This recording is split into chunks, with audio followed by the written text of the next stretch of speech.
Hello student, welcome back to NKS academy. चलिए guys, आज का वीडियो सेशन स्टार्ट करते हैं। बच्चों, अभी तक हम लोगों ने रोटेशन में मोमेंट ऑफ इनर्शिया स्टार्ट किया था और जस्ट प्रीवियस वीडियो सेशन में चीज़ों को हमने कंप्लीट कर लिया है। बच्चों, ये तो मोमेंट ऑफ इनर्शिया देखा जाए तो एक क्लास का मुश्किल से चीज़ होता है। अगर हमें यूज करने के ख्याल से पढ़ना है तो इसमें बस केवल और केवल बॉडी का क्या करना है, मोमेंट ऑफ इनर्शिया हमें याद रखनी है। कुछ स्टैंडर्ड एक्सिस है उसके अबाउट हमें याद रखनी है। मोस्टली सेंटर ऑफ मास वाली जो एक्सिस होती है उसे हमें याद रखनी होती है। क्लियर है बच्चों? तो हमने मोमेंट ऑफ इनर्शिया कंप्लीट कर लिया है बच्चों। कुछ सवाल हम लोगों ने प्रैक्टिस भी किया था और होपफुली क्लियर भी हुआ होगा आपका। अब बच्चों, आगे के जो टॉपिक्स बनेंगी उसमें मोमेंट ऑफ इनर्शिया का बहुत बार हमें यूज में आएगा। ठीक है, आप देखना बहुत बार यूज में आएगा तो फिर उसे हम लोग यूज करेंगे, बस सिंपली उसे याद रखेंगे। ठीक है, अब बच्चों हम लोग अब रोटेशन में रियल जो टॉपिक्स हैं वो हम लोग पढ़ना चालू करते हैं। ठीक है, थोड़ी फील के साथ पढ़ेंगे। थोड़ा सा इसे हम लोग पीछे से रिलेट करते हैं। बच्चों, ट्रांसलेशन मोशन में हम लोग जनरली फोर्स के बारे में पढ़ते हैं। अगर आपने Newton's law of motion, friction वगैरह चैप्टर में पढ़ा हो तो बेसिकली वहां हम लोग फोर्स को हैंडल कर रहे होते हैं। वहां कोई फोर्स लग रही होती है और फोर्स के लगने से बॉडी का जनरली बच्चों हम लोग ट्रांसलेशनल इफेक्ट देख रहे होते हैं। ओके, आपने देखा होगा कि फोर्स के लगने से बॉडी में कैसी इफेक्ट होती थी, ट्रांसलेशनल इफेक्ट। ओके, हाँ, एक चैप्टर हमने देखा था ये सर्कुलर मोशन, वहां पे हमने सर्कुलर पाथ पर भी बॉडी को चलाने की कोशिश करी थी। लेकिन अगर उस चैप्टर को छोड़ दी जाए तो जनरली फोर्स किसी बॉडी पर लगती थी तो उसके वजह से उसमें कौन सी इफेक्ट आती थी, ट्रांसलेट, बॉडी करती थी ट्रांसलेट। ओके, और अगर बच्चों फोर्स की बेसिक डेफिनेशन की बात करें, थोड़ा उसको फील वाइज बात करें तो हमने पढ़ा था कि किसी बॉडी पे फोर्स लगती है उसके वजह से उसकी मोमेंटम चेंज होती है, या दूसरे और सिंपल लैंग्वेज की बात करें तो उस बॉडी में एक्सेलरेशन आती है। यानी किसी बॉडी को अगर मेरे को एक्सेलरेट करना हो, ठीक है, यानी उसकी जो भी प्रेजेंट स्पीड है, प्रेजेंट रफ्तार है, वेलोसिटी है, अगर उससे चेंज करनी है, डायरेक्शन वाइज चेंज करनी है, मैग्नीट्यूड वाइज चेंज करनी है तो हमें फोर्स लगाना पड़ेगा। क्लियर है बच्चों? जैसे कोई ब्लॉक ले लेते हैं, जैसे कोई ब्लॉक यहाँ पे है और इस ब्लॉक पर मैंने फोर्स लगाया ऐसे, तो इसकी जो प्रेजेंट स्पीड जितनी भी है, फिर फोर्स ऐसे लगाऊंगा तो उसके बाद इसकी स्पीड बढ़ेगी। अगर कोई पार्टिकल, कोई बॉडी अगर चल रही है तो अगर मैं फोर्स पीछे के डायरेक्शन में लगाऊं, ठीक, तो धीरे धीरे इसकी स्पीड क्या होगी बच्चों, कम होगी। यानी फोर्स के लगाने से जनरली हमने उसके ट्रांसलेशनल इफेक्ट को ही देखा है, उसकी स्पीड कम होना, ठीक है, लीनियर स्पीड या लीनियर एक्सेलरेशन उसमें आ जाना, ऐसा बोल सकते हो। ओके, लेकिन बच्चों रोटेशन में, ठीक है, रोटेशन में हमें बॉडी को रोटेट करना है। ओके, हमें किसी पार्टिकल को रोटेशनल इफेक्ट देखना है। कोई पार्टिकल अगर रोटेट कर रही है, कोई पार्टिकल चल रही है तो क्या उसमें रोटेशनल इफेक्ट आ रही है या नहीं आ रही है, टर्निंग इफेक्ट आ रही है या नहीं है, इसको हमें देखने का काम करना है। ओके, तो यहां पे बच्चों एक टर्म डिफाइंड है, एक टर्म को हमने डिफाइंड किया है और वो है टॉर्क। क्लियर है? बहुत बार इसे हम लोग मोमेंट ऑफ फोर्स भी कहते हैं। ठीक है, और क्या है थोड़ा सा फील करते हैं, थोड़ा सा एक अच्छे से प्रैक्टिकल कुछ नॉलेज से हम लोग इसको फील करने की कोशिश करते हैं। ओके, ध्यान से समझिएगा बच्चों, बहुत ही सिंपल मैं एग्जांपल आपको दूंगा। ठीक है, सपोज कीजिए मेरा ये पेन है, आप प्रैक्टिकली देखिए, फिर बाद में बोर्ड पे हम लोग आएंगे। ये पेन देख रहे हो बच्चों?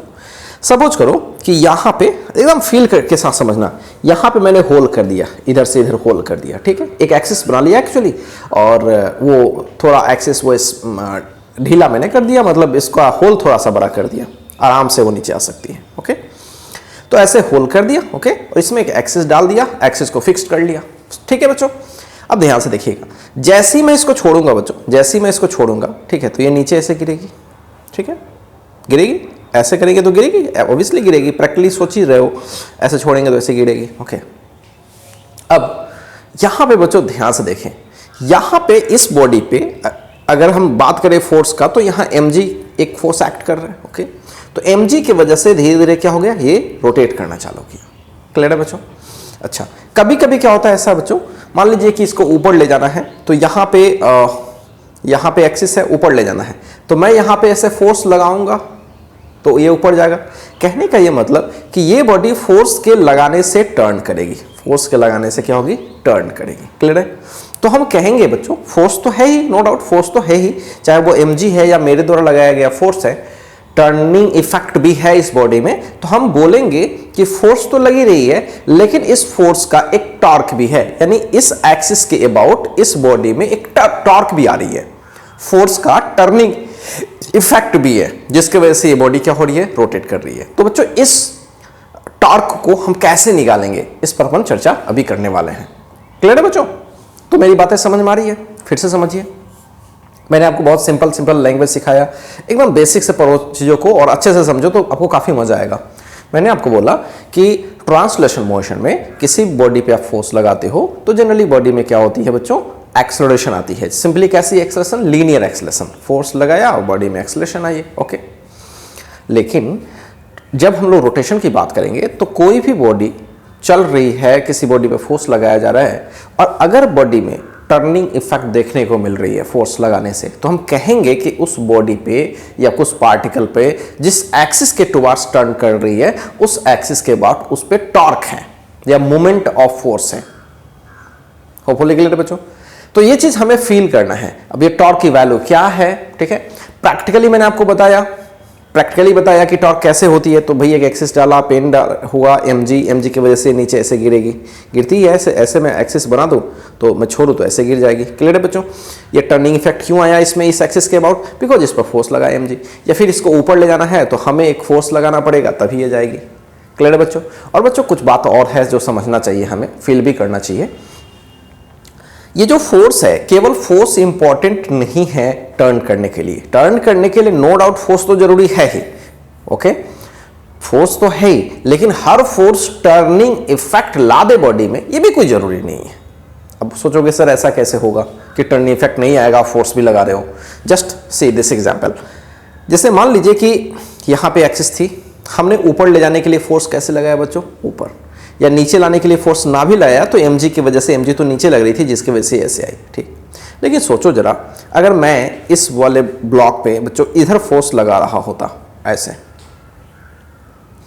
बच्चों मैं इधर फोर्स लगा रहा था ऐसे, तो क्या ये बॉडी रोटेट करती? सोच के देखो, इधर फोर्स लगाऊं तो क्या ये बॉडी रोटेट करेगी? सिंपल एग्जांपल से आप समझ सकते हो एक्सपीरियंस से कि बोलोगे कि सर आप इधर फोर्स लगा लो या फिर सर इधर फोर्स लगा लो, इस पर टर्निंग इफेक्ट नहीं होगी। बच्चों फोर्स तो मैं लगा रहा हूं, फिर भी टर्न नहीं कर रही है। लेकिन जैसे ही मैं फोर्स ऊपर लगाऊं या जैसे ही मैं नीचे लगाऊं, क्या ये टर्न करेगी? बोलोगे हाँ सर, बिल्कुल टर्न करेगी। सो बच्चों यहाँ इंपॉर्टेंट क्या है? फोर्स तो इंपॉर्टेंट है ही, लेकिन फोर्स की जो डायरेक्शन है बहुत फोर्स की जो डायरेक्शन है वो भी बहुत इंपॉर्टेंट रोल प्ले करती है। क्लियर है बच्चों? तो चलिए आइए स्टार्ट करते हैं। टॉर्क ध्यान से पढ़ेंगे, ये टॉपिक लंबी जाने वाली है, इससे जुड़ा हुआ चीज से बहुत लंबे समय तक पढ़ना पड़ेगा हमें, और हर एक बात बच्चों हम लोग अच्छे से साथ डिटेल के साथ पढ़ेंगे। ओके, टॉर्क क्लियर है? इसे हम बहुत बार क्या बोलते हैं? Moment of force, moment of force, ठीक है। एक और टर्म आगे मिलने वाला है बच्चों जिसको हम लोग कपल बोलते हैं, ठीक है। कपल भी एक प्रकार का टॉर्क ही होता है, लेकिन वो विशेष है। विशेष क्या प्रकार है मैं आपको बताऊंगा आगे चल के। क्लियर है? सो टॉर्क या मोमेंट ऑफ फोर्स तो है क्या ये? तो whenever we apply a force an on object, ठीक, and there is turning effect in that body, ठीक है। उस बॉडी में क्या है बच्चों? एक रोटेटिंग इफेक्ट है, टर्निंग इफेक्ट है, तो हम कहते हैं कि उस बॉडी पर क्या हुई? टॉर्क हुई किसी एक्सिस के अबाउट। क्लियर है? सो when a force is applied on a block and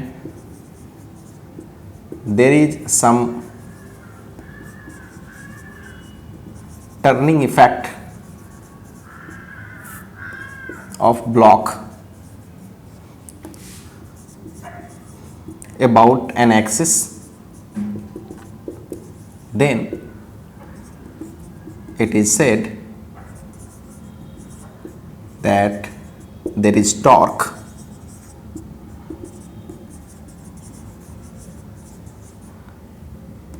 on the body, a block about that axis,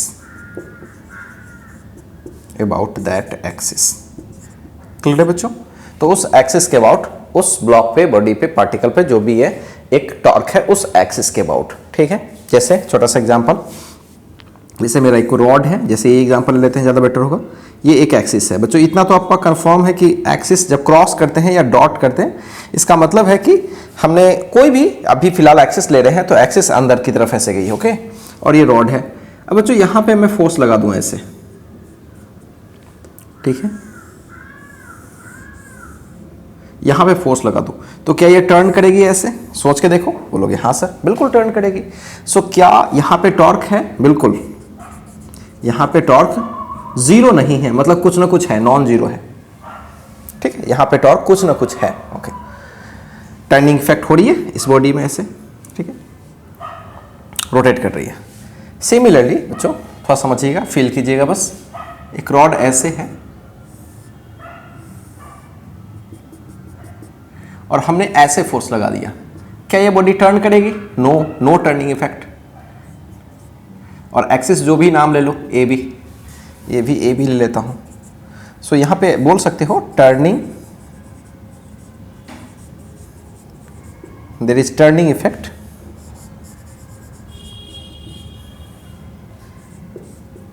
in rod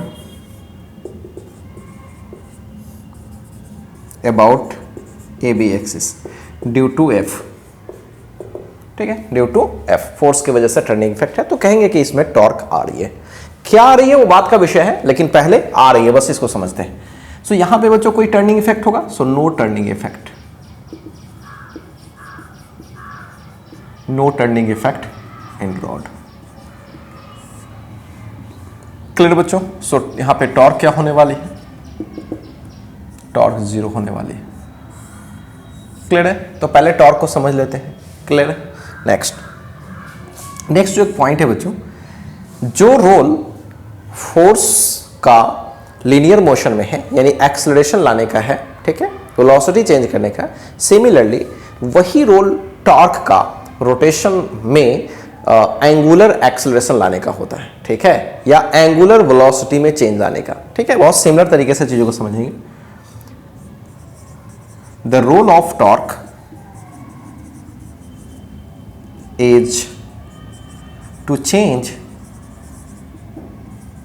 the angular velocity, या angular word आ गया, angular velocity मतलब ओमेगा, ठीक है, in rotational motion।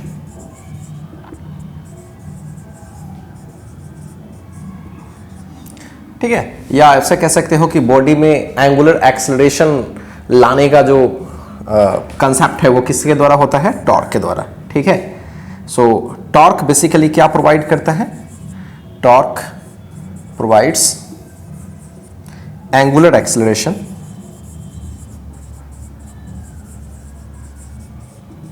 अल्फा, जिसको हम लोग कहते हैं, ठीक है। Torque provides angular acceleration in a rigid body.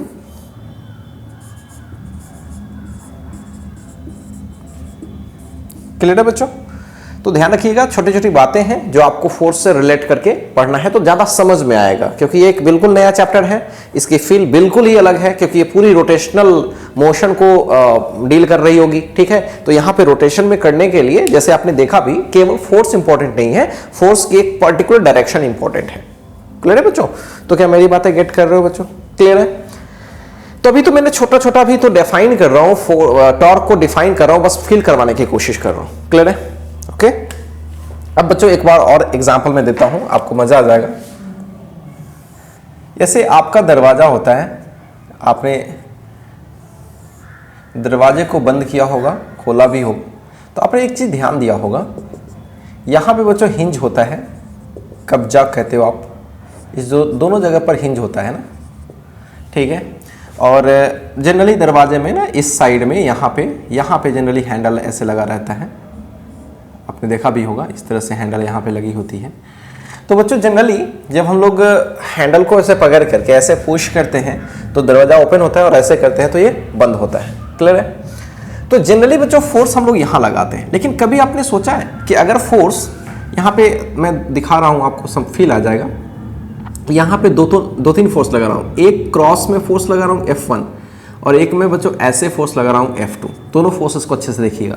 Cross का मतलब जैसे मैंने बताया कि कागज के प्लेन के जस्ट अंदर की तरफ फिलहाल, ठीक है, और F2। तो बच्चों यहाँ पे कौन, F1 क्या कॉज करेगा टॉर्क को, या कॉज करेगा टर्निंग इफेक्ट को? जरा बताइए। ऑब्वियस ही बात है, ऑब्वियस सी बात है कि F1 चूंकि परपेंडिकुलर लगा रहे हो और पूरा ये दरवाजा का स्ट्रक्चर है ये, तो F1 लगाओगे तो ये टर्न करेगी, और F2 लगाने से कुछ होने वाला है क्या? नहीं। तो ये चीजें हम अपने प्रैक्टिकल लाइफ में भी देख सकते हैं, जहां पे हम डेली की डेली कुछ काम कर रहे होते हैं और बॉडी रोटेट कर रही होती है, वहां पे हम फोर्स भी एक पर्टिकुलर डायरेक्शन में हम लगाते हैं। भले हमने दिमाग वहां पे नहीं लगाया कि मैंने इधर ही क्यों लगाना है, ओके, क्योंकि वहां हमारे लाइफ में और ये चीजें ऑलरेडी इंस्टॉल्ड रहती है माइंड में, कैसे ही करो तो काम होता है। लेकिन जरा उसमें फिजिक्स हम लोग निकाल के देखते हैं तो उसमें भी हमें टॉर्क फील जरूर आएगी। सो F1 causes turning effect, clear है? तो F1 का टॉर्क मिलेगा। बच्चों फोर्स टॉर्क नहीं है, कंफ्यूज मत होइएगा, टॉर्क को भी हम डिफाइन भी करेंगे। बस इतना समझते हैं कि टर्निंग इफेक्ट कौन सा फोर्स दे रहा है कौन सा नहीं, और F2 टर्निंग इफेक्ट दे रहा है, नो। तो F2 ये does not cause turning effect, ठीक है, टर्निंग इफेक्ट। तो ये चीज थोड़ी फील की है, पहले इसको एक बार समझ लेते हैं, फिर उसके बाद बच्चों हम लोग आगे बढ़ेंगे तो हमें पूरा बेटर तरीके से फील आएगा कि टॉर्क निकाल दे कैसे, ओके। तो अभी तो टॉर्क को सिंपली हमने क्या किया है, देखने की कोशिश करी हमारे लाइफ में कि कहां कहां टॉर्क लगती है। क्लियर है बच्चों? कहां कहां टर्निंग इफेक्ट होती है। अब बच्चों हम लोग आगे पढ़ेंगे और टर्निंग इफेक्ट निकालने की कोशिश करेंगे, ओके। पहले आप इस चीज को कॉपी कर लीजिए और फील कीजिए एक बार। बच्चों अब स्टार्ट करते हैं हम लोग टॉर्क निकालना, ठीक है, कैसे हम लोग टॉर्क निकालते हैं। तो बच्चों हम लोग दो तरीके से चीजों को देखेंगे, ठीक है। एक तो किसी बॉडी पर आपको क्लियर फोर्स नजर आएगा, थोड़ा सा अच्छे से समझिएगा, शुरू में हो तो भाई थोड़ा कंफ्यूजन ज्यादा होगा। तो अभी हमारे पास कोई बॉडी है या कोई पार्टिकल है या जैसा भी है, तो कुछ बॉडी के किसी पर्टिकुलर पॉइंट पर किसी पार्टिकल पे हम लोग क्या करेंगे, फोर्स लगाएंगे बस सिंपली, और एक एक्सिस होगी जिसके अबाउट वो बॉडी रोटेट करेगी या पार्टिकल रोटेट करेगी, जैसा भी ले लो, ओके। तो कोई भी एक बॉडी है और उस पर बच्चों हम लोग सिंपली अभी एक फोर्स लगाएंगे, एक से ज्यादा भी फोर्स लगाएंगे, तो आपको वहां पे टॉर्क बतानी है उस एक्सिस के टुवर्ड्स। तो बेसिकली अभी हम लोग कैलकुलेट करेंगे torque of a force about an axis, clear है। उसके बाद बच्चों हम लोग एक फॉर्मूला डिराइव करेंगे जिसमें कोई बॉडी रोटेट कर रही है और उसके रोटेशनल पैरामीटर के बारे में कुछ नॉलेज है। जैसे कोई रोटेशन कर रही है तो भाई उसकी अल्फा मालूम होगी, किस अल्फा से किस एंगुलर एक्सेलरेशन से वो रोटेट कर रही है, तो वहां भी हम लोग टॉर्क निकालने की कोशिश करेंगे, ठीक है। तो टॉर्क का अभी हम लोग एकदम बेसिक डेफिनेशन ले रहे हैं, ठीक है। तो अभी हम लोग टॉर्क कैलकुलेट कर रहे हैं फोर्स का। तो torque of a force about an axis, okay. Suppose कीजिए, एकदम बेसिक डेफिनेशन है, सपोज कीजिए कि आपके पास कोई पॉइंट है, किसी बॉडी का है या सिंपल इंडिपेंडेंट पॉइंट है, कोई भी पॉइंट है, उससे कोई फर्क नहीं पड़ता, कोई भी पॉइंट है बच्चों, और यहां पे एक फोर्स ऐसे लग रही है डायरेक्शन के साथ, ओके। और हमारे पास कोई भी एक पॉइंट है, कोई भी पॉइंट है, कोई जरूरी नहीं है ओरिजिन ले लिया जाए, कोई भी एक पॉइंट है, फिलहाल चलो मैं ओरिजिन ले लेता हूं, ओके। सो मान लीजिए कि हमारे पास कोई बच्चों ओरिजिन है या कोई पॉइंट है ए बी ओ कुछ भी, और एक एफ पॉइंट है, ओके, सॉरी एक पी पॉइंट है जहां पे एक फोर्स लग रही है एफ, ठीक है। मान लो कि कोई हमारे पास एक बॉडी है, तो बॉडी का कोई पी पॉइंट है जहां पे फोर्स लग रही है, सिंपली समझो फोर्स वहां पे लग रही है, ओके। अब ये ओ पॉइंट है, अब यहां से हम लोग क्या करेंगे, उसकी लोकेशन देख रहे हैं। सपोज कीजिए कि यहां से इसकी लोकेशन पता है आर वेक्टर, जहां पे फोर्स लग रही है ऑब्वियसली वहां की लोकेशन तो पता होगी। तो मान लीजिए कि इस पी पॉइंट पर किसी भी बॉडी, कोई बॉडी हो सकती है बच्चों, तो कोई भी बॉडी है, कोई भी है, उसके किसी पॉइंट पी पर, ठीक है, एक फोर्स एफ लग रही है और उसकी लोकेशन ओ से पता है। हम चाहते हैं कि ओ से जो जाने वाली एक्सिस है, ये जो एक्सिस से चली गई है, ठीक है, उस एक्सिस के अबाउट ये कितनी इसकी रोटेटिंग इफेक्ट है, टर्निंग इफेक्ट है, या फोर्स कितना उसे टर्न करा पा रहा है, ठीक है। तो इसे समझते हैं थोड़ा और देखते हैं कि टॉर्क को डिफाइन कैसे किया गया है एक्चुअली। डेफिनेशन है बच्चों, वाई अब तो नहीं करेंगे ना कि ऐसा ही डिफाइन क्यों हुआ है, बस उसको एक बार हम लोग फील करेंगे। सो टॉर्क ऑफ एफ, देख रहे हो, अबाउट ओ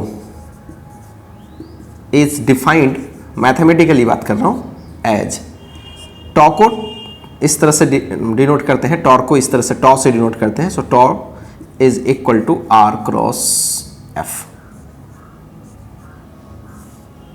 सिंपली ऐसे डिफाइन करते हैं, वेक्टोरियली डिफाइन करते हैं आर क्रॉस एफ, यानी ये जो आर वेक्टर है और ये जो एफ वेक्टर है, इन दोनों वेक्टर का क्या कर लो, क्रॉस कर लो, पहले आर फिर एफ। ओके, और आर क्रॉस एफ के हेल्प से हम इसका डायरेक्शन भी देख लेंगे। कोई भी ए क्रॉस बी का डायरेक्शन कैसे निकालते हैं, राइट हैंड स्क्रू रूल, आपको पता होगा राइट हैंड स्क्रू रूल। अब वो कैसे, वो अभी हम लोग देख भी लेंगे, तुरंत देख लेंगे, ध्यान से देखिएगा। आर क्रॉस एफ, बच्चों आर के डायरेक्शन में अपने हाथ को ऐसे ले जाते हैं, आर और क्रॉस एफ ऐसे, ठीक है, तो क्या होगी, इनवर्ड होगी, यहाँ पे कैसे होगी, इनवर्ड। और ऐसे भी बच्चों थोड़ा सा फील करके देखो, मान लो कि यहाँ पे कोई बॉडी अगर ऐसे होती और ऐसे कोई फोर्स लगता, ठीक है, तो इस एक्सिस के टुवार्ड्स, इस एक्सिस के अबाउट, या ओ से जाने वाली एक्सिस, या फिलहाल ओ पॉइंट के टुवार्ड्स भी बोल सकते हो, कोई दिक्कत नहीं है। ये कैसे रोटेट करती है, इसकी रोटेटिंग टेंडेंसी ऐसे होती ना, सोच के देखो। अगर यही फोर्स बच्चों ऐसे लगती, सीधे ऐसे लगती, तो रोटेट करा पाता नहीं, थोड़ा सा एंगल पे लगी, तो इस फोर्स का दो कंपोनेंट, एक ये वाला कंपोनेंट और एक ये वाला कंपोनेंट, ये वाला कंपोनेंट तो कुछ नहीं कर पाएगा, ये वाला कंपोनेंट इसको क्या कर देगा, रोटेट करा देगा। तो आपको फील भी आ रही होगी कि सर ये पूरी जो पार्टिकल है या फिर बॉडी है, कुछ भी बॉडी है, बॉडी पर आप किसी पार्टिकल पर फोर्स लगाया है, तो जो फोर्स लगाया है सर उसका दो कंपोनेंट ले सकते हैं सर, एक फोर्स का कंपोनेंट ये ले सकते हैं और एक ये ले सकते हैं सर, ये वाला क्या कर देगा, इसको रोटेट कर देगा, वो वाला तो कुछ नहीं कर पाएगा लेकिन ये वाला रोटेट कर देगा। फील तो है ही आपको। तो ये बॉडी ऐसे रोटेट कर जाएगी, ऐसे रोटेट करेगी, तो आपको पता है अगर कहीं ऐसे रोटेट कर रही है तो इस साइड में, ठीक, तो टॉर्क की बच्चों डायरेक्शन किधर होगी, अगर हमें रोटेटिंग इफेक्ट दिख गया तो अंदर की तरफ, ठीक है। यहां पे भी टॉर्क के डायरेक्शन को क्लॉकवाइज या फिर एंटी क्लॉकवाइज मत बोल लेना, ठीक, ये बॉडी की रोटेटिंग टेंडेंसी क्लॉकवाइज है, तो टॉर्क किधर है, टॉर्क इनसाइड होगी। तो अगर बच्चों यहां पे डायरेक्शन ऑफ टॉर्क की बात करी जाए तो ज्यादा इस पे कुछ करना नहीं है। Direction of torque is calculated by right hand screw rule, ठीक है। यहां के सिचुएशन में टॉर्क किधर होगी, ये इस प्रेजेंट सिचुएशन में टॉर्क की डायरेक्शन क्या होगी, so tau is inside the plane of paper. जो आपकी पेपर है, हमारी जो बोर्ड है, ओके, उसके जस्ट अंदर की तरफ। कैसे, दो तरीके से, क्लॉकवाइज अगर हो गया तो अंदर की तरफ, या दूसरा आर क्रॉस एफ, आर को ऊपर ले गए, एफ के डायरेक्शन में आ गए तो अंदर की तरफ ही आता है ना, ए क्रॉस बी का डायरेक्शन, वहां से जज कर लीजिएगा। क्लियर है बच्चों, तो डायरेक्शन भी पता पड़ गया। ओके, सो ये एक बेसिक डेफिनेशन रहा टॉर्क अबाउट ओ। ओ भी बोल सकते हो, पॉइंट के अबाउट भी बोल सकते हो, या ओ से जाने वाली कोई एक्सिस होगी उसके अबाउट भी बोल सकते हो, दोनों चीजें यहाँ पे सेम ही है, कोई दिक्कत नहीं है। और यहां पे कोई पी पॉइंट बच्चों, सिंगल पी पॉइंट भी हो सकती है, किसी बॉडी का भी पी पॉइंट हो सकता है, और उस बॉडी का मोमेंट हम लोग फोर्स टॉर्क निकाल रहे हैं ओ एक्सिस के टुवर्ड्स, ओ से जाने वाली एक्सिस के टुवर्ड्स। क्लियर है, यहां तक में तो कोई कंफ्यूजन नहीं है। ओके, अब सवाल कैसे पूछे जाएंगे, मेन तो हम लोग को सवाल देखना है। अब सवालों में बच्चे एक तो सिंपल सीधे सीधे डेफिनेशन वाले सवाल पे होगा कि भाई फोर्स कहीं पे दे देगा, लोकेशन दे देगा, आपको फोर्स दे देगा, और किसी भी एक पर्टिकुलर पॉइंट, फिलहाल तो मैं ओ बोला हूं, ठीक है, कोई भी एक पॉइंट हो उसके टुवर्ड्स, उसके वहां से आर ले लेना और फिर क्रॉस एफ कर लेना, आंसर आ जाएगा। क्लियर है बच्चों, कहीं से कोई कंफ्यूजन तो नहीं है। ओके, नाउ थोड़ा सा बच्चों इसमें हम लोग प्रैक्टिकल काम करते हैं, मतलब इस जो फॉर्मूला का जो मैग्नीट्यूड है, टाउ का जो मैग्नीट्यूड है, उसको थोड़ा कैलकुलेट करने की कोशिश करते हैं। ओके, और आपको मजा आएगा इसमें जो मैं आपको एक्सप्लेन करूंगा, ठीक है, ध्यान से देखिएगा। फोटो को फिर से बनाते हैं। फोर्स इस जगह पर कहीं लगा है, F जैसे भी लग गया बस, और यहां से हमारा ये वेक्टर R है, मतलब ये वाली R डिस्टेंस है। ओके, बच्चों थोड़ा इसको आगे बढ़ा लें, दो वेक्टर का टेल एक साथ होता है तो फिर एंगल देखा जा सकता है। छोटी वाली जो स्पेस में जो, ये तो बहुत बड़ा वाला हो गया ना, या ये बड़ा वाला हो गया, ऐसा कर सकते हो, तो ये थीटा हो गया, मान लीजिए फोर्स और आर के बीच का थीटा एंगल है। तो बच्चों अगर मैं आपसे बोलूं कि टॉ का वैल्यू है आर क्रॉस एफ, अच्छे से समझिएगा, और टॉ का मैग्नीट्यूड में निकालना चाहूँ तो क्या होगा, R into F into sine theta होगी मैग्नीट्यूड। अब आपको क्लियर यहाँ पता है कि where theta is the angle between R and F. A cross B का डेफिनेशन ही होता है ए बी साइन थीटा, जहाँ थीटा ए और बी के बीच का एंगल होता है। सो यहाँ पे थीटा किसके किसके बीच का एंगल है, आर और एफ के बीच में। लिख नहीं रहा, आपको दिख रहा होगा, आर वेक्टर ये वाली है और एफ वेक्टर है, दोनों के बीच का एंगल थीटा। अब ध्यान से समझिएगा, इसको थोड़ा और एक्सप्लेन करते हैं। ऐसा करते हैं बच्चों, इस एफ का दो कंपोनेंट लेते हैं, थोड़ा फील के साथ समझिएगा। इस f का ये वाला कंपोनेंट क्या है, परपेंडिकुलर कंपोनेंट है, और ये है क्या, ये कंपोनेंट है एफ साइन थीटा, और ये वाली कौन सी है, एफ कॉस थीटा। वेक्टर में तो इस चीज़ को देखा है अपने एफ। अब बच्चों जब भी कंपोनेंट वेक्टर का हम कर लेते हैं तो ओरिजिनल वेक्टर को हम हटा देते हैं, हटा दिया एफ को। अब हमारे पास इस पॉइंट पर दो फोर्सेस है, एक एफ साइन थीटा परपेंडिकुलर, एक एलॉन्ग वाला है एफ कॉस थीटा। अब आप खुद देखो, प्रैक्टिकली सोच के देखो कि ओ के अबाउट किसी पार्टिकल पर हम ऐसे लगाएंगे तो क्या इस ओ के अबाउट ये टर्न करेगी? अगर चल रही है बॉडी, अगर चल भी रही है मान लो, तो क्या ये कभी टर्न करेगी कि इसका ट्रांसलेशन होगा? एफ कॉस थीटा क्या प्रोवाइड करेगी? ट्रांसलेशन। लेकिन एफ साइन थीटा देखिए तो ऐसे, तो क्या कराएगी ये? ऐसे रोटेशन। ये वाला फोर्स लगाने से कोई बॉडी रोटेट करेगी और ये वाले से क्या होगी? ट्रांसलेट करेगी। तो टर्निंग इफेक्ट में बच्चों कौन पार्टिसिपेट करेगा? ये वाला पार्टिसिपेट करेगा। तो अब ध्यान से देखो ये कैसा फोर्स है, तो ये फोर्स जो है परपेंडिकुलर वाली है। परपेंडिकुलर फोर्स का मतलब समझो कि जिस पॉइंट ऑफ एप्लीकेशन है, जहां पे ये इसको बोलते हैं point of application of force, point of application of force, ठीक है। तो जहां पे फोर्स लग रहा है वहां पे फोर्स का कौन सा कंपोनेंट लेना है? तो आर पे जो परपेंडिकुलर होगा वो वाला। तो परपेंडिकुलर फोर्स का मतलब ये आर पे परपेंडिकुलर, वो कौन सा है? एफ साइन थीटा फिलहाल। सो यहां पे बच्चों टॉ का जो डेफिनेशन है, हम चाहें तो इसको ऐसे मॉडिफाई कर सकते हैं मैग्नीट्यूड के टर्म में, R into F sine theta, and F sine theta is F perpendicular. Simply force R into F perpendicular, answer direct हो जाएगा। ओके, एक तरीका ये है बच्चों। ओके, एक दूसरा वे भी मैं आपको बताता हूं। दूसरा वे क्या है? सेम फोटो, सेम फोर्स लग रहा, सब कुछ सेम है। अब मैं क्या करता हूं, एफ को जहां है वहीं पे रहने देता हूं। मैं आर को अब इधर उधर करता हूं। ध्यान से देखिएगा, मैं क्या कर रहा हूं, इस आर का है ना, इस एफ को पहले तो बैक लाता हूं। ओके, बैक ले आया। ये थीटा तो ये वाली थीटा हो जाएगी। ये आर वेक्टर है तो ये वाली मैग्नीट्यूड इसकी आर हो जाएगी, मतलब डिस्टेंस आर हो जाएगा। ओके, अब क्या कर रहे हैं, ओ से इस एफ वाले लाइन पे परपेंडिकुलर ड्रॉप करते हैं। एफ वाले लाइन पर, एफ का मैंने कंपोनेंट नहीं तोड़ा है अभी, बस जो एफ है मेरे पास उसको आगे पीछे बढ़ा करके उस पर परपेंडिकुलर ड्रॉप करते हैं। ये परपेंडिकुलर ड्रॉप किया, ये रहा। क्लियर है बच्चों? यहां तक में तो कोई कंफ्यूजन नहीं है। ओ एम कर लिया और इसको मैं थोड़ी देर के लिए एच कह ले रहा हूं। तो ये थीटा है, ये एच है, और यहां से यहां तक के डिस्टेंस को क्या बोल रहे हैं? आर। अगर हम लोग यहां पे साइन थीटा लगा लें, साइन थीटा यूज करेंगे, so this is H by R. So H को हम क्या लिख पाएंगे? R sine theta. क्लियर है? एच को क्या लिख पाएंगे बच्चों? R sine theta. Okay, so अगर मैं टॉर्क को लिखना चाहें, टॉर्क के मैग्नीट्यूड को लिखना चाहूं, सो क्या होगा?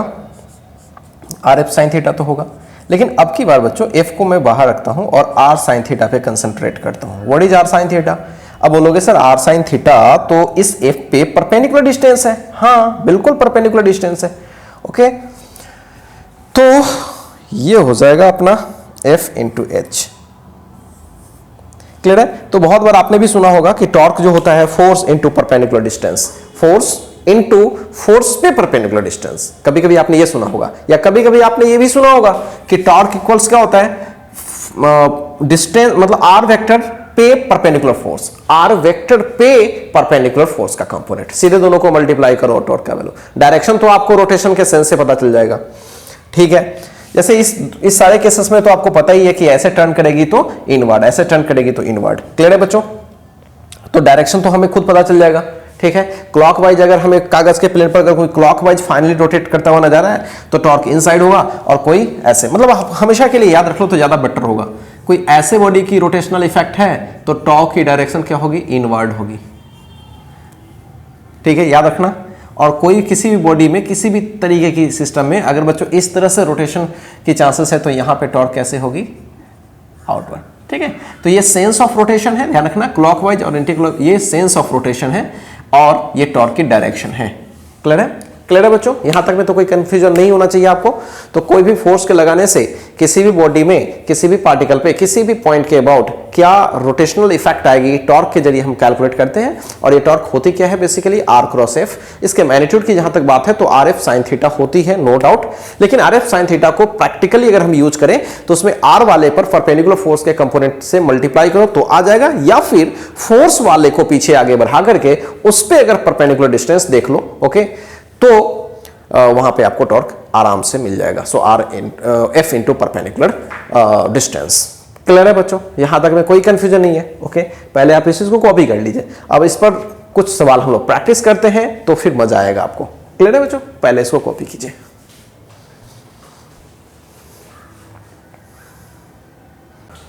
चलिए बच्चों आगे बढ़ते हैं। अब हम लोग आइए कुछ सवाल प्रैक्टिस करते हैं जिससे हमारा कंसेप्ट कुछ ज्यादा ही क्लियर होगा। तो अभी आपने क्या देखा? टॉर्क का डेफिनेशन क्या है? Are cross F. आर क्या है बच्चों? ओरिजिन से उस पॉइंट तक जहां पे फोर्स लग रही है, ठीक है, उसका पोजीशन वेक्टर है, वो याद होगा, ओके। कभी कभी बच्चों ऐसा होता है, मैं आपको सवाल के जरिए सिखा दूं तो ज्यादा अच्छा रहेगा। ये छोटा सा कंसेप्ट आपको दे देता हूं, कुछ है नहीं, नॉर्मल बात है। जैसे मान लीजिए कि एक पॉइंट ए है, एक पॉइंट पी है और ये ओरिजिन है, ऐसा, ओके। तो फोर्स ऐसे लगा, ठीक है, और ऐसा है कि ओ से पी तक का जो पोजीशन वेक्टर है वो आर है, और ओ से ए तक का जो पोजीशन वेक्टर है आर ए, ठीक है। ध्यान से देखिएगा। अगर मैं पूछूं, ठीक है, अगर मैं पूछूं आपसे, ऐसे कुछ लग रहा है कि टॉर्क ऑफ एफ अबाउट ओ क्या होगा, और फिर मैं पूछूं टॉर्क ऑफ एफ अबाउट ए क्या होगा, तो बच्चों जैसे ओ के अबाउट कोई बोलेगा तो ओ से जहां पे फोर्स लग रही है, पी पॉइंट पे लग रही है, वहां का position vector, so simply R cross F होगा, ओके। और जैसे ही मैं पूछूं कि torque of F about A, एक, तो बच्चों ए से आपको पी तक का पोजीशन वेक्टर लेना पड़ेगा, ये लेना पड़ेगा। जो भी वेक्टर बनता है, जिसे हम सिंपली जो भी बोल लो, इसको R2 बोल लो या R1 बोल लो, ये लेना पड़ेगा। तो ऐसे केस में टॉर्क अबाउट ये O है, टॉर्क अबाउट पॉइंट A अगर मैं पूछूं, so simply R1 cross F होगा।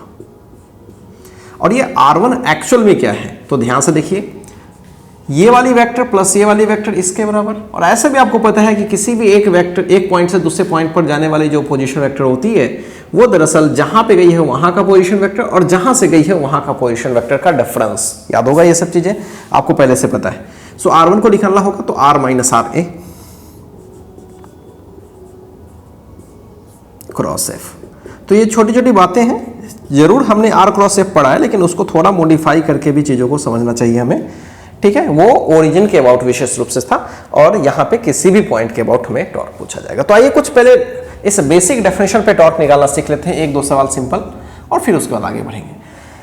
सपोज कीजिए कि एक पॉइंट ए है, इसकी कोऑर्डिनेट 1, 2, 3 है, ओके, और एक पॉइंट पी है बच्चों, ये है 4, 5, 6, और इस पर एक फोर्स लग रही है F equals I minus J plus के। एक फोर्स लग गई I माइनस जे प्लस के, ओके। तो आपसे पूछा गया है कि find the torque of F about A, ठीक है। दो सवाल मैं आपसे देता हूं, find the torque of F about A, ठीक, और ओरिजिन के अबाउट भी, find the torque of F about O, okay. Origin होगी कहीं, उसके अबाउट निकालनी। तो चलिए, बेहद आसान है बच्चों, सिंपल क्रॉस करना है, यहाँ पे ज़्यादा अकल नहीं लगानी है, क्योंकि वेक्टर के टर्म में फोर्स का वैल्यू है आई जे के टर्म में, तो डायरेक्ट यूज करेंगे डेफिनेशन और क्रॉस एफ निकालेंगे। तो सबसे पहला काम आर वेक्टर निकाल लें, आर ए से पी तक जाने वाली, तो 4 - 1 इतना तो आपको पता है, 4 - 1 आई कैप, 5 - 2 जे कैप एंड 6 - 3 के कैप। तो इस तरह से ये हो जाएगा 3 आई कैप, 3 जे कैप और 3 के कैप। सो बच्चों आर वेक्टर आ गया, एफ वेक्टर तो गिवन ही था, आई माइनस जे प्लस के। सिंपली टॉर्क अबाउट ए निकालनी हो तो आर क्रॉस एफ करना पड़ेगा, और आर क्रॉस एफ निकालने का तरीका आपको सिखाया गया था, ए क्रॉस बी एक्चुअली करने का तरीका सिखाया गया था आपको क्रॉस प्रोडक्ट ऑफ वेक्टर में। तो आर वाला पहले लिखेंगे, सो 3 3 3, एंड एफ को लिखेंगे तो क्या होगा 1 -1 और 1। ओके, तो ये हो गया। तो आई निकाल लेंगे तो क्या होगा, ये सामने का गायब सामने का, तो 3 1 जा 3 माइनस 3 इंटू -1 -3, माइनस जे निकाल लूँ, ये गायब हो जाएगा, तो 3 इंटू 1 3, -1 इंटू 3 3, प्लस के, ये गायब हो जाएगा, तो 3 इंटू -1 -3, और ये ऐसा कुछ। सो 3 3 6 आई एंड -6 के।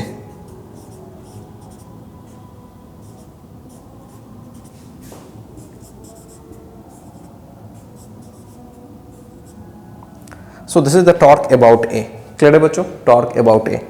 तो ये हो गया। अगर आपका मैग्नीट्यूड निकालने का है तो डायरेक्ट निकाल सकते हो, √6 का स्क्वायर 6 का स्क्वायर 2 इंटू 6 का स्क्वायर यानी 6√2 न्यूटन मीटर। क्लियर बच्चों, टॉर्क क्या होता है, आर क्रॉस एफ, तो आर का मीटर, एफ का न्यूटन, सो न्यूटन मीटर। क्लियर है। अब बी निकालना है, टॉर्क अबाउट ओरिजिन, ये चाहिए हमें। ओके, तो टॉर्क अबाउट ओरिजिन चाहिए बच्चों, इसलिए हमें आर चाहिए वेक्टर ओरिजिन से। तो ओरिजिन से पी को ज्वाइन करने वाला, तो ओरिजिन जहां भी होगी वो तो 0 0 होगी, बिल्कुल। तो यहां से सीधे मिलाओगे तो 4 - 0 5 माइनस, तो सीधे सीधे हो जाएगा 4i कैप 5j कैप और 6k कैप, और f जो होगी वो क्या हो जाएगी i - j प्लस के। ठीक है, तो टॉर्क अबाउट अगर मैं ओरिजिन निकालूं तो ये क्या होगा r cross f, so i j k। r अगर हम बात करें सो ये हो जाएगा, यहाँ पे है ना 4 5 6 और f तो वही है 1 -1 1, सो i निकाल लेते हैं, ये गायब 5 1 जा 5 -6 यानी +6, माइनस j निकालते हैं तो ये गायब 4 1 जा 4 -6 प्लस के, ये गायब 4 1 जा -4 -5, so 11i cap +2j cap -9k cap. So torque about O अगर हम निकाल लें सो ये हो जाएगा √121 + 4 81। ठीक है, तो 4 और 1 5 और 1 6 हो जाएगा, 8 2 10।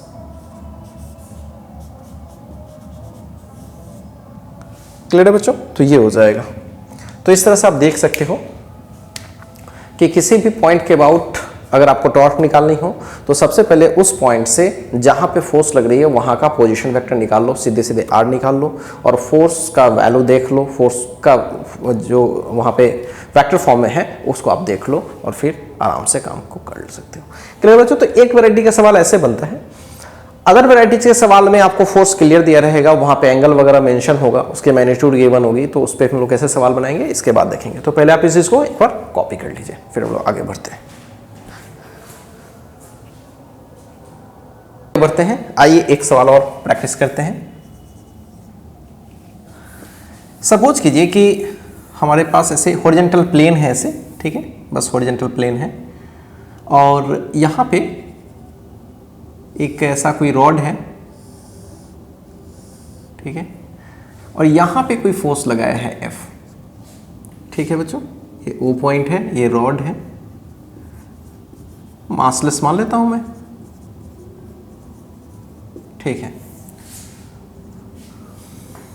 या फिर मैं से भी मानता हूं, कोई बात नहीं है। ठीक है, कोई F फोर्स लग रही है और इसका वैल्यू 10 न्यूटन का है और यहां से ये 37 डिग्री पे एक्ट कर रहा है। क्लियर है बच्चों, अब ये रॉड है और ये हॉरिजॉन्टल प्लेन है, ध्यान रखिएगा किस पे रखा गया है, ये हॉरिजॉन्टल प्लेन पे, टेबल पे रख दिया गया है, बस सिंपली टेबल पर रख दिया गया है और टेबल का जो प्लेन है उसी के प्लेन में एक फोर्स लगाई जा रही है 10 न्यूटन का। एक टेबल पर ऐसे कोई रख दिया है और ऐसे में फोर्स लगा रहा हूं, कितने डिग्री पे लगा रहा हूं, 37 डिग्री। तो आपसे पूछा गया है find the torque in rod about O, okay. और इस रॉड की लेंथ कुछ गिवन है, 2 मीटर की लेंथ है ये, ओके। तो कैसे निकाला जाए? अगर आप अच्छे से बात करें तो इस सवाल को हम लोग टॉर्क की मैग्नीट्यूड चाहिए हमें फिलहाल, तो इस फोर्स का 2 कंपोनेंट हम देख सकते हैं बच्चों। एक इधर हो जाएगी F cos 37 और इस साइड में हो जाएगी F sin 37, okay. So simply force इस रॉड के जो परपेंडिकुलर है बच्चों, यहां से यहां पे जहां पे फोर्स लग रही है परपेंडिकुलर आर तो यही है, मतलब सीधे आर तो यही है, आर पे परपेंडिकुलर जो फोर्स होगी F sin 37।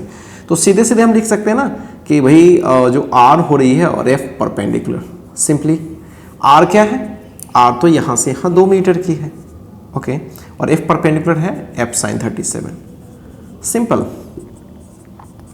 And F is 10 sin 37 3/5, इतनी न्यूटन मीटर।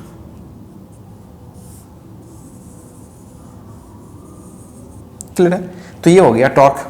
टॉर्क का ये डेफिनेशन, बेसिक डेफिनेशन से हमने निकाल लिया। अब डायरेक्शन की बात है, तो बच्चों अब सोच के देखो कि इस रॉड में टर्निंग इफेक्ट किधर होगी, रोटेटिंग इफेक्ट किधर होगी, क्लॉकवाइज या एंटी क्लॉकवाइज? गौर से देखो, ऐसे होगी, क्योंकि ये वाला तो टॉर्क प्रोवाइड करेगा नहीं, तो ये वाला टॉर्क मतलब इसको कैसे रोटेट कराएगा? ये वाला फोर्स लगाओ किसी रॉड पर तो कैसे रोटेट करेगी? सोच के देखो, अगर ये फोर्स लगाए तो ऐसे रोटेट करेगी, ऐसे रोटेशन मतलब मैंने पहले बता रखा था आउटवर्ड, तो ये टॉर्क कैसे होगी? आउटवर्ड होगी। क्लियर है बच्चों? एक से अधिक अगर फोर्स लगने लगे तो वहां पे क्या करते हैं बच्चों? सेम एक सवाल सेट करता हूं, और एक से अधिक फोर्स लगने लगे तो वहां पे हर फोर्स का टॉर्क देखेंगे, ठीक है। किसी का आउटवर्ड होगा, किसी का इनवर्ड होगा, तो नेट जो ज्यादा होगा आउटवर्ड, अगर आउटवर्ड ज्यादा हो रहा है तो नेट टॉर्क आउटवर्ड हो जाएगा, ज्यादा अगर इनसाइड हो रहा है तो इनसाइड हो जाएगा। बहुत सिंपल है। सेम सवाल को मैं देता हूं, ये अभी भी वही है, हॉरिजॉन्टल प्लेन पे रखा गया है ये रॉड, और एक फोर्स अब की बार मैंने ऐसे लगाया है 53 डिग्री पे 20 न्यूटन का। ये एल मैं ले लेता हूँ 10 मीटर, ठीक है। एंड एक फोर्स बच्चों यहाँ पे किसी ने लगा दिया ऐसे, और एक फोर्स किसी ने इसके सेंटर पे लगा दिया, ये सेंटर है इसका, और यहाँ से 2 मीटर पर किसी ने F लगा दिया, ये F1 है, ये F2 10 न्यूटन का लगा दिया, और किसी ने बच्चों यहाँ पे लगा दिया 37 डिग्री पे ही, या फिर 30 डिग्री पे 20 न्यूटन का, F3 है ये, ओके। तो इस ब्लॉक पे 3 फोर्सेस लग रहे हैं, एक 20 न्यूटन का, दूसरा भी 20 न्यूटन का, बट ये किसी और डायरेक्शन और जगह पर और एंगल पे, और ये 10 न्यूटन का किसी और जगह पर, ठीक है। तो आपसे फिर से पूछा गया है find the net torque in rod, ठीक है। इस रॉड पे नेट टॉर्क क्या है वो जरा आप बताओ। बहुत ही सिंपल बात है, हर एक फोर्स का आप अच्छे से देखो बच्चों। ये जो फोर्स है क्या ये खुद ब खुद परपेंडिकुलर है? क्या ये खुद ब खुद परपेंडिकुलर है? बिल्कुल। क्या ये फोर्स परपेंडिकुलर है? नहीं। तो इधर कंपोनेंट लेना पड़ेगा, ठीक है। तो एक काम करता हूं, इस फोटो को सॉल्यूशन के लिए मैं एक अलग फोटो बना देता हूं।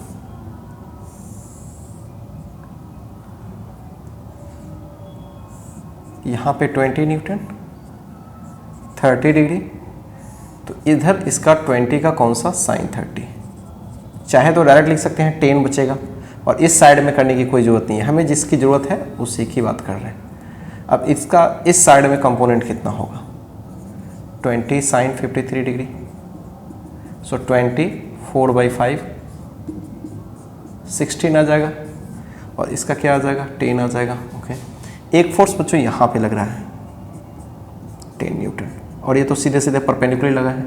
ये परपेंडिकुलर नहीं लगा था तो मैंने परपेंडिकुलर कंपोनेंट देखा है, और यहाँ भी परपेंडिकुलर नहीं लगा था तो परपेंडिकुलर कंपोनेंट हमने देखा है। तो चलिए सारे जगह का फोर्सेस हमने देख लिया। अब इसकी डिस्टेंस यहाँ से 2 मीटर की है, और इसकी डिस्टेंस यहाँ से 5 मीटर के है, क्योंकि सेंटर पे लग रहा है, पूरा 10 का है तो 5 ही होगा ऑब्वियसली, और यहाँ से यहाँ तो ये क्लियरली 10 मीटर पे है ही, ओके। सो चलिए टॉर्क लगाते हैं। अब बच्चों 10 न्यूटन वाली और दिस 16 न्यूटन वाली, ये दोनों इस बॉडी को किधर रोटेट करने की कोशिश करेगी? क्लॉकवाइज, ठीक। और ये इसको किधर रोटेट करने की कोशिश करेगी? एंटी क्लॉकवाइज, ठीक। तो अगर मैं ऐसे मतलब इनवर्ड को अगर मैं नेगेटिव ले लूँ और आउटवर्ड को अगर मैं पॉजिटिव ले लूँ, ठीक है, ध्यान रखिएगा, कोई एक डायरेक्शन ले लीजिए। जनरली बच्चों इनवर्ड को मैं नेगेटिव लेता हूँ और आउटवर्ड को पॉजिटिव लेता हूँ, ठीक है। तो अगर मैं आउटवर्ड को पॉजिटिव ले रहा हूँ, इनवर्ड को नेगेटिव ले रहा हूँ, तो अगर रिजल्टेंट फाइनल वैल्यू अगर पॉजिटिव आ गई तो क्या होगी? आउटवर्ड टॉर्क होगी। आउटवर्ड टॉर्क का मतलब फाइनली ये बॉडी रोटेट कैसे करेगी? ऐसे एंटी क्लॉकवाइज रोटेट करेगी। और अगर फाइनल टॉर्क बच्चों निगेटिव आ गया, मतलब इनवर्ड आ गया, तो इनवर्ड का मतलब टॉर्क इनवर्ड का मतलब बॉडी का रोटेशनल टेंडेंसी किधर है? ऑब्वियसली क्लॉकवाइज, ठीक है। तो इस चीज से भी आप सोच सकते हो। तो सिंपली मैं क्या कर रहा हूं, आउट वाले को मैं पॉजिटिव ले रहा हूं और इन वाले को नेगेटिव। कोई एक मतलब कोई जरूरी नहीं है कि यही लो, आप अपने साइन के लिए ले लो, बस कोई एक कन्वेंशन यूज करो बार बार, कोई दिक्कत नहीं होती है। तो ये दोनों इनवर्ड, ठीक है, ये भी इनवर्ड, तो नेगेटिव लेता हूं, ठीक है। तो चलिए ले लेते हैं। अगर दोनों है इसलिए ले रहा हूं, वरना ऐसे करने की कोई जरूरत नहीं होती। 10 × 2 नेगेटिव ले रहा हूं और ये दोनों सपोर्ट करेगा क्योंकि ये भी क्लॉकवाइज और ये भी क्लॉकवाइज रोटेशन देने वाला है। -16 × कितना है बच्चों? 10, और ये प्लस में कर लेता हूँ। सो 10 × 5, क्लियर है। So finally -20, 160 + 50, okay. सो ये हो जाएगा -180 + 50, सो -130।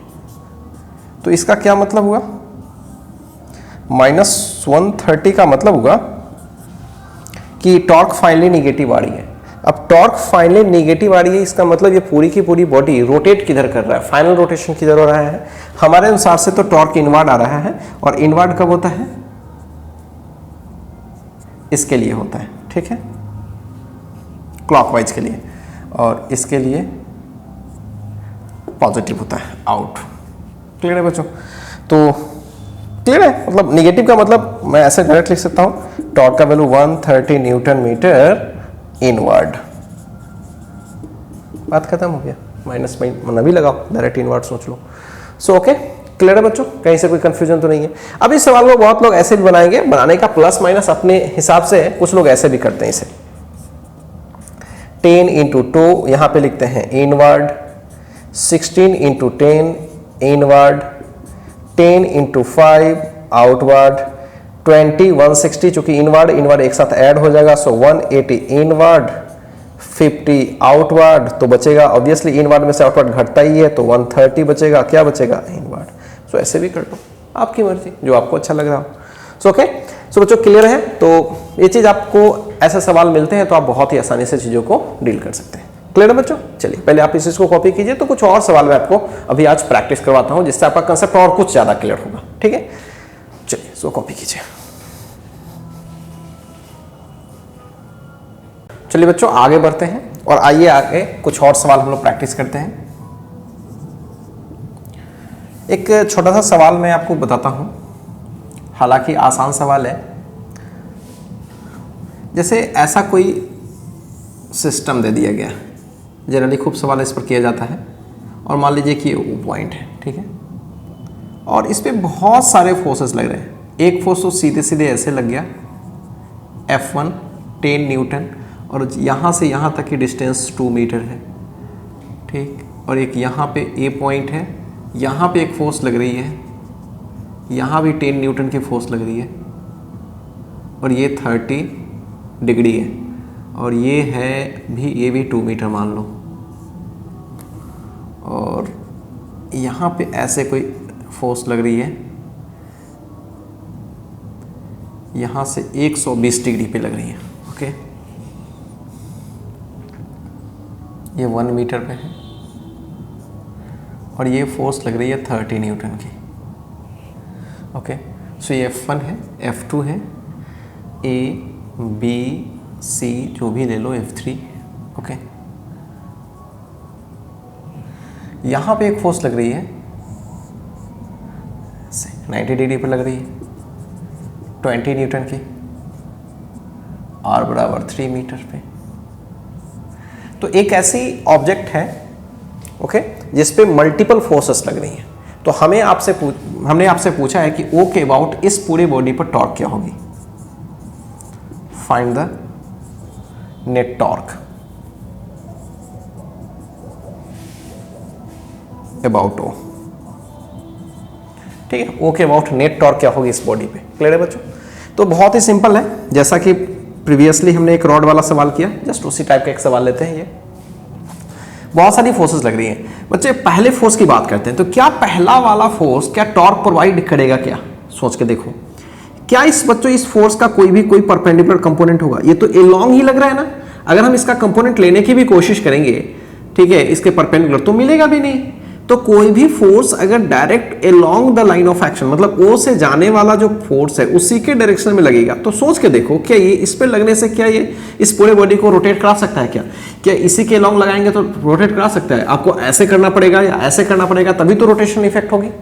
जैसे कोई रॉड हो गया, समझो, फील करो एक बार भाई, जैसे कोई रॉड हो गया और एक फोर्स इधर लगाने से क्या ये फोर्स टॉर्क प्रोवाइड करेगी? बिल्कुल नहीं। वैसा ही सिचुएशन है, तो ये तो टॉर्क देने वाले है नहीं, तो इसको हटा ही दो भाई। ये फोर्स कुछ एंगल पे लग रही है, तो इस फोर्स का दो कंपोनेंट, एक इधर हो जाएगा F2 cos 30 हो जाएगा, और ये हो जाएगा F2 sin 30। तो F2 sin 30 वाला टॉर्क तो दे देगा। तो फोर्स ये परपेंडिकुलर और ये R।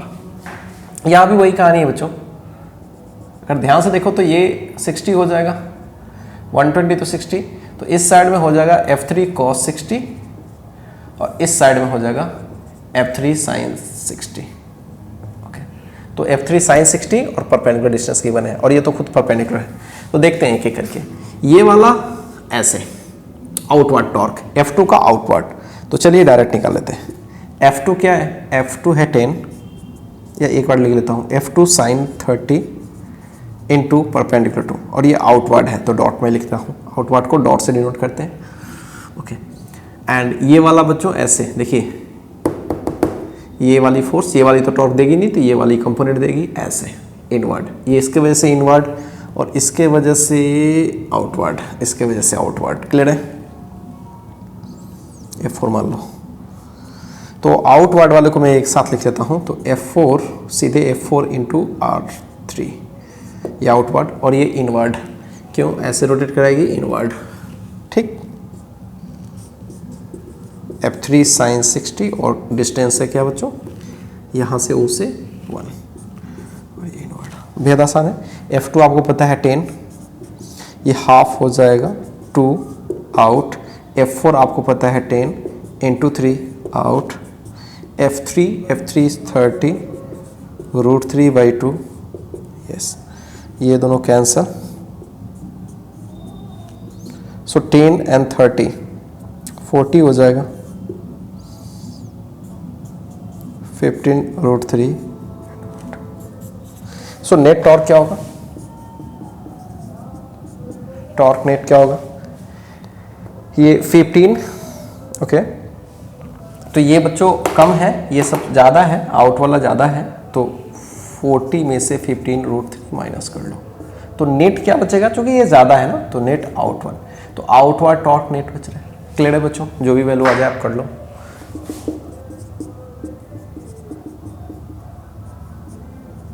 ठीक है, मल्टीप्लाई कर लो, कुछ है नहीं, सिंपल। ओके, तो इस तरह से कोई भी सवाल बनता है तो आप बहुत ही आसानी से कर पाओगे। आइए एक सवाल और देखते हैं। मान लीजिए प्रोजेक्टाइल पर सवाल सेट करते हैं, या प्रोजेक्टाइल से पहले एक छोटा सा सवाल सेट करते हैं। मान लीजिए बच्चों यहाँ पे एक O पॉइंट है, ठीक है, और यहाँ से किसी पार्टिकल को हमने जस्ट रिलीज किया है, ठीक है, ये वर्टिकल प्लेन है, ठीक, और इस पार्टिकल की मास m है, ठीक है, और यहाँ से इसकी डिस्टेंस d गिवन है। क्लियर है? जस्ट रिलीज किए, तो आपसे पूछा गया है कि O के अबाउट इस पार्टिकल का टॉर्क क्या है। Find the torque on m at instant t। किसी t इंस्टेंट पे, ठीक है, क्या होगी इस पे टॉर्क। क्लियर है? तो ध्यान से देखिए,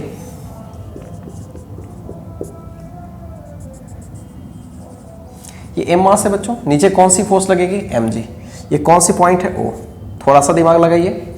अब ये लगातार नीचे आती जाएगी, तो बच्चों हमें नीचे आने से तो ठीक है, लेकिन फोर्सेस तो हमेशा mg एक्ट करेगी ना। तो टॉर्क निकालने के लिए आपको वेलोसिटी वगैरह तो देखना नहीं होता है, आपको सिंपली क्या देखना होता है, उसमें फोर्स देखना होता है। तो फोर्स तो mg एक्ट करेगी, और फोर्स तो ऐसे लग रही है, तो फोर्स और परपेंडिकुलर, फोर्स चाहे नीचे, यहां पार्टिकल यहां चला जाए, यहां चली जाए, क्या फर्क पड़ता है। फोर्स को हम पीछे बढ़ाएंगे तो उस पर परपेंडिकुलर जो डिस्टेंस होगा ये तो होगा। कभी कभी या तो फोर्स को परपेंडिकुलर कर लो, अब कोई पार्टिकल यहां पे पहुंच गई, टी टाइम पे पार्टिकल यहां पहुंच गई, तो पार्टिकल की आर बदल गई, आप बोलोगे ठीक है, तो फोर्स तो इधर ही mg लग रहा होगा ना। तो कभी कभी फोर्स को पीछे बढ़ा लो और उसमें परपेंडिकुलर देख लो, ये भी मैंने आपको बताया था टॉर्क के लिए, तो ये ज्यादा यहाँ पे बेटर हो रहा है। फोर्स को पीछे बढ़ाने पर हमेशा परपेंडिकुलर डिस्टेंस क्या दिख रहा है बच्चों, d, और फोर्स हमेशा वही है। सो टॉर्क अबाउट O निकालोगे तो force which is mg into perpendicular distance d। अब देखो ध्यान से, इसके अबाउट ये कैसे रोटेट कर रही है, मतलब रोटेशनल इफेक्ट ऐसे है तो इनवर्ड टॉर्क होगा, ठीक है। तो कैसा होगा, इनवर्ड टॉर्क होगा mgd। और ये बच्चों समय के अनुसार से क्या है, कांस्टेंट है, t पर डिपेंड नहीं कर रहा है, does not depend upon t।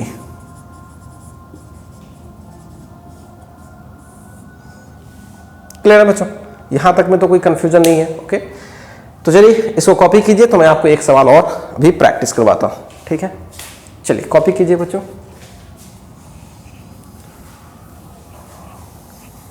एक प्रोजेक्टाइल पर सवाल सेट करते हैं, आसान सवाल होता है बच्चों, कुछ खास होता नहीं है इसमें। एक प्रोजेक्टाइल वाला सवाल खूब पूछा जाता है। जब भी किसी प्रोजेक्टाइल को आप फेंकते हो बच्चों, तो अगर आपसे कोई पूछे कि उस प्रोजेक्टाइल पर फोर्स किधर एक्ट करती है, सोच के देखो। जब भी किसी प्रोजेक्टाइल को फेंकते हो तो उस पर फोर्स किधर, क्या हम प्रोजेक्टाइल पे लगातार फोर्स लगा रहे होते हैं, नहीं, बिल्कुल नहीं। जब एक बार प्रोजेक्ट कर देते हैं, बात खत्म हो गई, उसके बाद ग्रेविटी उस पर फोर्स लगा, तो ग्रेविटी हमेशा नीचे एक्ट करती है। तो किसी भी प्रोजेक्टाइल पर चाहे उसकी पोजीशन जो भी हो, फोर्स हमेशा किधर लगती है, वर्टिकली डाउनवर्ड। क्लियर है। तो आइए इस पर एक दो सवाल सेट करते हैं। जैसे आपसे एक सवाल कर दिया किसी ने कि पहले एक जनरल सवाल कर लो, जैसे m मास की कोई पार्टिकल है, u वेलोसिटी से थीटा एंगल पे हमने प्रोजेक्ट कर दिया, प्रोजेक्टाइल का यही पैरामीटर u दे दिया, थीटा दे दिया, मास वगैरह दे दिया। तो अगर आपसे पूछा कि भाई आप बताओ कि प्रोजेक्टाइल पे O के अबाउट जहाँ से फेंका है टॉर्क क्या होगी जब ये प्रोजेक्टाइल टॉप हाइट पर पहुंचेगी, find the torque on the projectile about O when it acquires max height। ठीक है, जब ये मैक्सिमम हाइट पर चली जाएगी उस केस में इस प्रोजेक्टाइल पर टॉर्क क्या होगा जरा बताएं। ठीक है, तो कैसे किया जाए, तो प्रोजेक्टाइल ऐसे जाएगी, यहां टॉप हाइट पर जाएगी, तो ये हो गया। अब इस जगह पर इसका फोर्स किधर लगेगा, नीचे। ओके, अब बच्चों कमाल की बात यह है कि टॉप हाइट पर फोर्स तो ऐसे लग रही है, फोर्स को मैं अगर आगे बढ़ा लूं, ठीक है, फोर्स इनटू परपेंडिकुलर डिस्टेंस, ये ज्यादा बेटर है यहाँ। अब आप बोलोगे कि सर ऐसा भी तो कर सकते थे, सर यहाँ से एक पोजीशन वेक्टर ले लेते हैं, फोर्स का सब आर पे परपेंडिकुलर, ठीक है, वो भी कर सकते हो, लेकिन थोड़ा मुश्किल हो जाएगा यहाँ पे काम करना, थोड़ा सा मुश्किल हो जाएगा। अब एच कैलकुलेट करना पड़ेगा, फिर ये आधी डिस्टेंस, फिर थीटा, मतलब इसमें थोड़ा सा आपको दिमाग लगाना पड़ेगा। तो सबसे बेटर क्या तरीका है, दोनों डेफिनेशन में से किसी एक को यूज करते हैं। अब एक को यूज करेंगे तो क्या होगा, फोर्स को आगे पीछे बढ़ा लो और उस पे जिस पॉइंट के बाद आपको टॉर्क निकालना है वहां से परपेंडिकुलर ड्रॉप कर लो, बहुत ही सिंपली बन जाएगा। ठीक, तो फोर्स और वहां से परपेंडिकुलर डिस्टेंस, तो बच्चों फोर्स तो नीचे तक आ जाएगी, परपेंडिकुलर डिस्टेंस यहाँ, चूंकि टॉप हाइट है तो ये जो डिस्टेंस होगी वो रेंज की आधी हो जाएगी। क्लियर है, तो बेहद आसान सवाल है ये। तो टॉर्क अबाउट ओ करना है तो mg into R by 2 answer. अब r आपको पता है तो ठीक है, डाल लो, r आपको पता होता है ना, U square sine 2 theta by G. Clear है बच्चों, तो g से g कैंसिल हो जाएगा, तो m by 2 you square sine 2 theta. Clear है बच्चों, कुछ भी खास नहीं। अगर किसी इंस्टेंट पे पूछ ले तब भी आप जवाब दे सकते हो। जैसे आपसे कोई पूछ ले कि theta U velocity M mass, projectile ऐसे चली गई, किसी टी टाइम पर टॉर्क क्या होगी, ठीक है। Find the torque at any instant T about O. बच्चों अब किसी इंस्टेंट की बात करेगा तो मान लीजिए किसी इंस्टेंट पे पार्टिकल यहां पहुंच गई, टी टाइम के बाद पहुंच गई। अब टी टाइम के बाद पार्टिकल यहां पहुंच गई तो फोर्स तो ऑब्वियसली नीचे ही लगता होगा, बिल्कुल। और टी टाइम के बाद पार्टिकल आगे कितनी बढ़ती है, सबको पता है, प्रोजेक्टाइल मोशन का कंसेप्ट अगर पता है तो इस साइड की रफ्तार होती है u cos theta. T time में कितनी दूरी ट्रैवल करती है, u cos theta into T दूरी ट्रैवल करती है। सिंपल सी बात है, तो फोर्स पता पड़ गया और डिस्टेंस आपको पता पड़ गया। क्लियर है बच्चों। तो टॉर्क अबाउट अगर वो पूछा जाए किसी इंस्टेंट पे तो mg इंटू परपेंडिकुलर डिस्टेंस कितना होगा, u cos theta into T. हो गया काम खत्म, ठीक है। सब कुछ तो गिवन ही है,